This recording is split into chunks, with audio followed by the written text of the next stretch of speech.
Selamat datang di Suara Malam, di mana kisah-kisah tak terlihat menjadi nyata dalam gelapnya malam. Jika kamu suka cerita horor yang bikin merinding sampai tulang, jangan lupa tekan tombol subscribe dan nyalakan loncengnya, karena malam-malam berikutnya bisa jadi jauh lebih mencekam. Sekarang, duduklah yang tenang, matikan lampu, dan dengarkan baik-baik, karena kisah ini bukan sekadar dongeng, tapi bisa jadi benar-benar pernah terjadi. Desa Gunung Menyan bukan desa biasa. Ia dikelilingi hutan di 3 penjuru, dengan satu-satunya jalan utama ke kota, berupa jembatan gantung yang sudah berderit sejak tahun 80-an. Di desa itu tak ada listrik PLN, hanya genset yang dinyalakan jam 6 sampai 10 malam. Di siang hari, desa itu tampak seperti lukisan pedesaan kuno. Tapi ketika malam jatuh, hawa desa berubah, seolah udara menebal, seolah suara-suara dari masa lalu kembali berdengung di telinga. Orang-orang yang pernah tinggal di sana selalu berkata, "Jangan pernah menangis di hutan itu," karena hutan di barat desa menyimpan kutukan. 27 tahun lalu, seorang gadis bernama Ratna dibuang ke sana. Ratna adalah gadis yang dikenal karena ketulusan dan suaranya. Ia menyanyi di langgar saat sore hari, menolong tetangga yang sakit tanpa diminta, dan merawat ibunya yang buta tanpa keluhan. Hidupnya sederhana, tapi ada kehangatan yang selalu muncul setiap kali ia tersenyum. Suatu hari datanglah Arman, lelaki dari kota yang mengaku sebagai peneliti budaya. Wajahnya tenang, pembawanya tenang, dan caranya bicara seolah tahu bagaimana membuat siapapun merasa didengarkan. Arman sering menemani Ratna saat ia menenun, sering membawakan buku, kadang berdiskusi soal dongeng-dongeng lokal. Tapi lama-lama semua orang tahu, Arman jatuh cinta pada Ratna, dan Ratna membuka hatinya. Cinta mereka seperti cerita klasik, terlalu indah untuk bertahan lama, karena setelah 4 bulan Ratna hamil, dan Arman menghilang. Tidak ada kabar, tidak ada alamat. Nomor telepon rumah yang diberikannya ternyata fiktif. Lelaki itu lenyap, seolah memang tidak pernah ada. Ratna mulai dicemu. Penduduk desa menganggap kehamilannya sebagai aib. Ia disingkirkan secara perlahan. Tidak ada yang mau menyapa. Anak-anak disuruh menjauh. Bahkan beberapa tetua bilang perempuan pembawa sial. Hingga suatu malam, kepala desa bersama para tetua datang ke rumah Ratna dan memutuskan sesuatu. "Kau harus meninggalkan desa sebelum bulan purnama berikutnya. Kami tak ingin melihat anak itu lahir di sini." Dengan hanya membawa beberapa kain ibunya yang buta dan tubuh yang sedang mengandung 8 bulan, Ratna pun pergi. Tak ada yang menemani, tak ada yang menyesal. Hidro berjalan menuju barat, ke pinggir hutan yang dikeramatkan warga, tempat bahkan binatang pun jarang masuk. Di sanalah, di bawah pohon beringin yang akarnya menggantung seperti rambut kusut, Ratna mendirikan gubuk dari batang bambu dan pelepah pisang.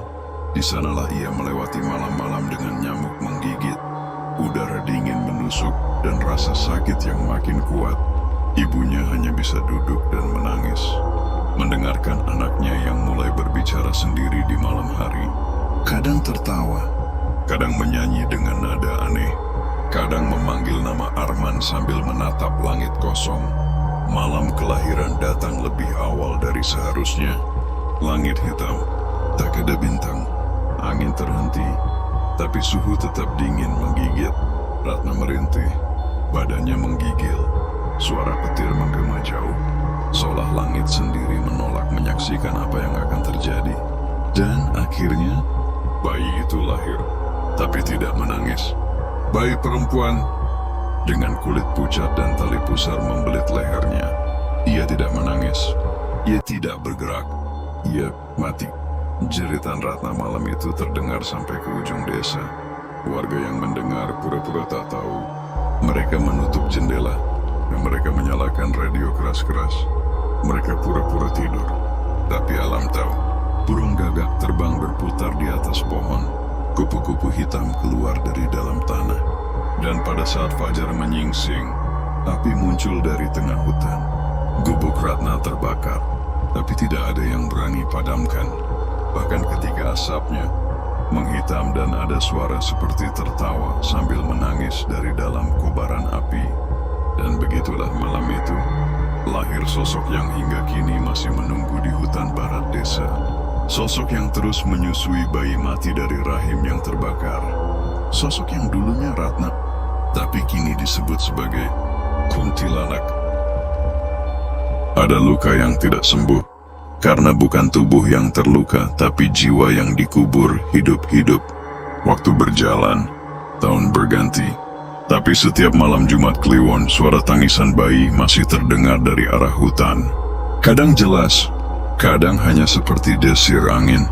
Tapi semua orang tahu, tangisan itu bukan dari manusia. Beberapa penduduk pernah mencoba mengabaikan, tapi satu persatu, mereka mulai bermimpi. Dalam mimpi itu, mereka melihat perempuan bergaun putih berjalan di tengah hutan sambil menggendong bayi yang meneteskan darah. Perempuan itu menangis, tertawa, lalu berkata, "Dia belum tidur, kalian belum memeluknya." Beberapa warga menjadi gila. Ada yang mengurung diri, ada yang tiba-tiba pingsan setiap malam Jumat, bahkan ada yang tubuhnya menghitam tanpa sebab dan mati sebelum matahari terbit. Akhirnya, satu persatu keluarga pergi. Desa Gunung Menyan perlahan menjadi sepi. Dari ratusan penduduk, hanya tersisa 17 kepala keluarga. Dan yang paling muda di antara mereka adalah Bagas. Bagas pulang dari kota untuk menjaga neneknya yang sudah renta. Ia skeptis, tidak percaya hantu, dan menganggap semua ini hanya trauma turun-temurun. Sampai suatu malam, semuanya berubah. Pukul 2 dini hari, ada ketukan pelan di jendela.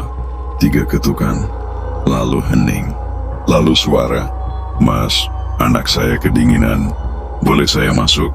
Bagas berpikir itu hanya mimpi. Tapi ketukan itu berulang, dan suara itu datang bukan dari jendela, tapi dari balik lemari, lalu dari dalam kamar mandi, lalu dari bawah tempat tidur. Dan malam berikutnya, ia bermimpi. Dalam mimpi itu, ia berada di tengah hutan, melihat perempuan bergaun putih berdiri membelakanginya. Perempuan itu berbalik, dan matanya bolong. Mulutnya sobek hingga ke telinga. Ia menyodorkan bayi pucat dan berbisik, "Tolong peluk dia. Jangan biarkan dia sendirian lagi." Bagas terbangun dengan nafas tercekat dan darah keluar dari hidungnya. Hari-hari berikutnya, ia mulai menggambar simbol-simbol aneh di dinding. Salah satunya, lingkaran merah dengan wajah bayi di tengahnya. Ia mulai bicara sendiri. Kadang menangis tanpa sadar. Neneknya berkata, "Kamu sudah dijamah." Dia sudah menempel. Penduduk desa mulai resah. Mereka memanggil dukun tua dari desa sebelah yang datang membawa sesajen dan mantra. Tapi saat ritual dilakukan, angin mendadak berhenti, burung-burung menghilang, dan dari hutan terdengar tawa panjang, seperti jeritan wanita yang kehilangan akal. Dukun itu muntah darah lalu pingsan.